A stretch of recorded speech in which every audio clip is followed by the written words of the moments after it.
আন্দোলনরত বিক্ষোভকারীদের উপর সরাসরি গুলি না করার রিটের দ্বিতীয় দিনের শুনানি নিয়ে বাড়তি উত্তেজনা ছিল হাইকোর্টে। শুনানিকে ঘিরে দুপক্ষের আইনজীবীদের উত্তপ্ত বাকবিতণ্ডায় দফায় দফায় হট্টগোল হয় এজলাসে।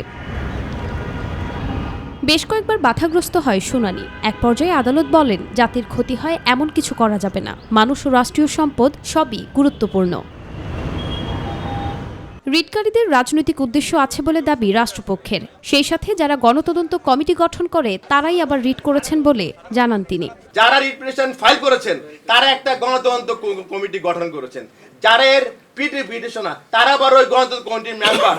এখানে আমরা দেখিয়েছি ওয়ান অফ দ্য রিট পিটিশনের বাবাও ছিলেন একজন, যে উনি হাইকোর্টে একটা রায় দিয়েছিলেন, ওই রায়ের ভায়োলেশন হয়ে যায় যে এই পুলিশ যদি তার রাইট অ্যাক্সেস করতে না পারে। অপরদিকে রিটকারীদের পক্ষের আইনজীবী বলেন, রাজনৈতিক কারণে নয়, মানুষের জীবনের জন্য বিবেকের তাড়না থেকে দাঁড়িয়েছেন তারা। যত কটি মৃত্যু হয়েছে সেগুলোকেও সবকটাকে আমরা বলছি যে এগুলোর কোনোটাই ঠিক মতন হয়নি, এগুলোর কোনোটারই কোনো আইনগত ভিত্তি নেই এইসব মৃত্যুর, সেগুলোকে থামানোর জন্য।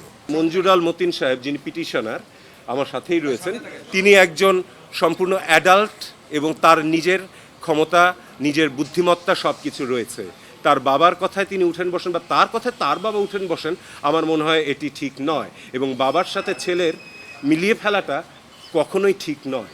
আন্দোলনের সময় পুলিশের গুলিতে শিশু মৃত্যুর কথা তুলে ধরেন রিটের পক্ষের আইনজীবীরা। সে প্রেক্ষিতে ভারপ্রাপ্ত অ্যাটর্নি দাবি করেন, নারায়ণগঞ্জে যে শিশু মারা গেছে তা তৃতীয় পক্ষের কাজ। সেই সাথে আওয়ামী লীগ পিস্তল নিয়ে নয়, লাঠি নিয়ে মাঠে ছিল জানিয়ে তিনি আরও বলেন, পুলিশ গুলি করেছে এমন কোনো প্রমাণ নেই। যে ছাদে গুলি হয়েছে তার থেকে উপরের ছাদের থেকে তাকে গুলি করা হয়েছে, কথা আমরা কোর্টকে বলেছি। গুলি করে থাকলে ছাদে উচ্চ ছাদের থেকে গুলি আসবে, তাহলে তৃতীয় পক্ষ গুলি করেছে। আওয়ামী লীগ ছিল লাঠি নিয়ে, কোনো জায়গায় অস্ত্র ছিল না। সবশেষে দ্বিতীয় দিনের মতো মুলতবি করে বুধবার ফের শুনানি ও আদেশের দিন ধার্য করে আদালত। নুসরাত শারমিন, মাই টিভি, ঢাকা।